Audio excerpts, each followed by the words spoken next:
Good morning students. तो आज हम ईवीएस में एक नया चैप्टर स्टार्ट कर रहे हैं, चैप्टर 16, जिसका नाम क्या है, मैपिंग नेबरहुड, मतलब अपने आस पड़ोस की जगहों का नक्शा। तो मैपिंग नेबरहुड, तो हमारा चैप्टर 16 क्या है बच्चों, मैपिंग नेबरहुड। चलिए पढ़ना स्टार्ट करते हैं। तो locating a place means to find the place where one has to go. मतलब क्या है बच्चों, लोकेटिंग अ प्लेस मतलब एक स्थान का पता लगाना, मीन्स टू फाइंड मतलब उसका मतलब क्या होता है, उस जगह को ढूंढना।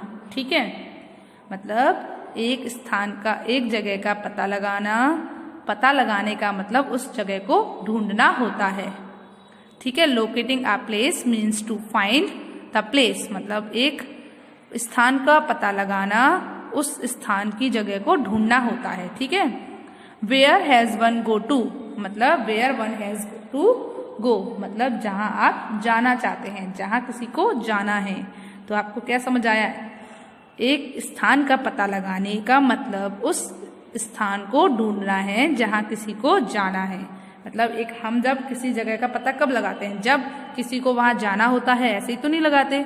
तो locating a place means to find the place where one has to go मतलब एक जगह का पता लगाने का मतलब होता है उस जगह को ढूंढना जहां किसी को जाना है। चलिए आगे देखते हैं। Whenever we have to search for a place, we use different landmarks like school, temples. Whenever we have to search for a place, we use different landmarks like school, temple, shop, etc. मतलब क्या है बच्चों, जब भी हमें when we have to search for a place मतलब जब भी हम किसी भी स्थान को ढूंढते हैं या फिर हमें जब भी किसी स्थान की तलाश करनी होती है, तब we use different landmarks तब हम क्या करते हैं, विभिन्न लैंडमार्क्स का उपयोग करते हैं, like school, temple and shop etc. मतलब जैसे स्कूल, मंदिर, दुकान आदि। जैसे कि जब आपको किसी भी स्थान को ढूंढना होता है, जैसे आपने अपने फ्रेंड से पूछा कि मुझे तू अपना घर बता दे, तो वो क्या कहेगा, वहाँ जो शॉप है उसके सामने वाली गली में जाना, उसके बाद वाला घर मेरा है, ऐसे तो बताते हो। तो आप क्या करते हो, जो लैंडमार्क्स होते हैं मतलब कोई चिन्ह, मतलब कोई भूमि का चिन्ह बताते हो आप, लैंडमार्क्स जिसको हम बोलते हैं landmark.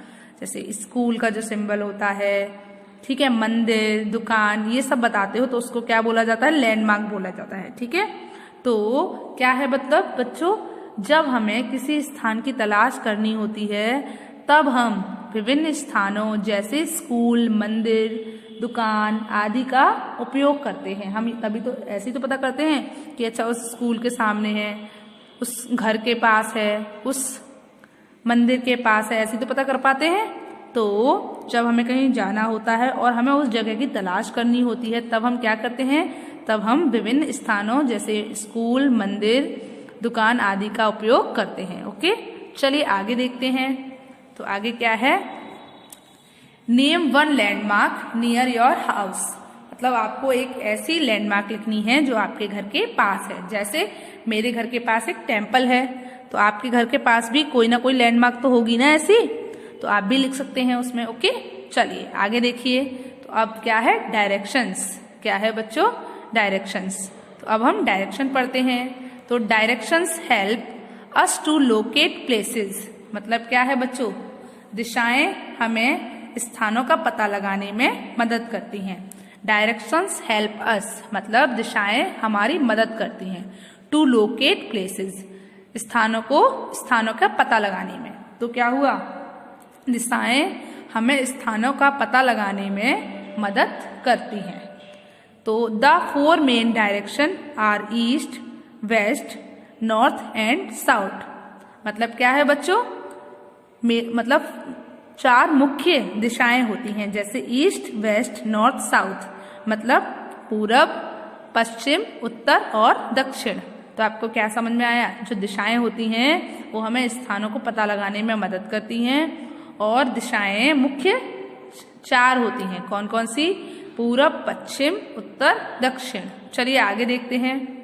We all know that the sun rises in the east and set in the west. मतलब क्या है?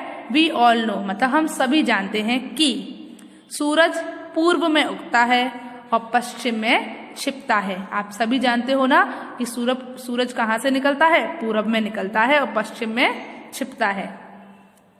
If you face the rising sun मतलब यदि आप उगते हुए सूरज की ओर अपना चेहरा करते हो तो दैट इज द ईस्ट।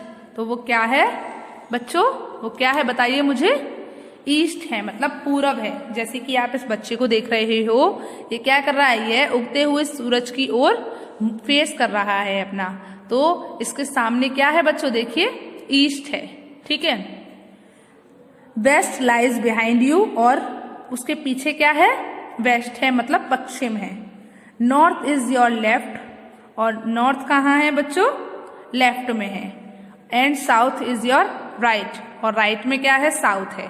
ठीक है बच्चों, तो आपको क्या समझ आया बताइए कि जब हम सूरज की ओर फेस करके खड़े हैं तो हमारे सामने ईस्ट है, हमारे पीछे वेस्ट है, हमारे लेफ्ट में नॉर्थ है और हमारे राइट में साउथ है। ओके, चलिए अब हम आगे पढ़ते हैं। तो देखिए आगे क्या दिया है। A compass helps us to know the directions with the help of a needle. मतलब कंपास का मतलब होता है बच्चों दिशा सूचक यंत्र, मतलब दिशा बताने वाला यंत्र। ऐसा यंत्र जो हमें दिशा को बताता है। तो a compass help us to know the direction with the help of a needle. मतलब एक कुतुबनुमा या एक दिशा बताने वाला यंत्र हमारी मदद करता है जानने में दिशाओं को। With the help of a needle, एक सुई की मदद से। क्या होता है बच्चों? एक दिशा बताने वाला जो यंत्र होता है वो हमें सुई की मदद से दिशा जानने में मदद करता है। जैसे कि इसमें एक ये है, ये आपका कंपास है। तो इससे क्या होता है बच्चों?